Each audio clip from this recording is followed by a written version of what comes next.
আজকে রান্না করব নিরামিষ আচারি কাঁকরোল। সেজন্য প্রথমে আচারি মশলাটা বানিয়ে নেওয়ার জন্য কড়াই বসিয়ে দিয়েছি গ্যাসে।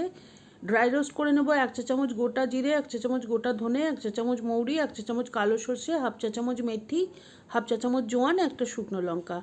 সুন্দর গন্ধ বেরিয়ে যাবে আর একটু কালার চেঞ্জ হবে, তখন গ্যাসটা অফ করে দিয়ে ঠান্ডা হলে গুঁড়ো করে নেব। আর এর মধ্যে কাঁকরোল আর আলুটা কেটে নিয়েছি গোল গোল করে, ভালো করে আগে ধুয়ে নিয়েছিলাম। এখন লবণ, হলুদ, লঙ্কা গুঁড়ো, একটু আমচুর পাউডার, একটু বিট লবণ আর দিয়ে দিচ্ছি একটুখানি হিং আর ওই আচারি মশলাটা 5-6 চামচ দিয়ে ভালো করে মেখে 15-20 মিনিট রেখে দেব, যাতে করে মশলার একটা সুন্দর কোটিং চলে আসে সমস্ত সবজির গায়ে।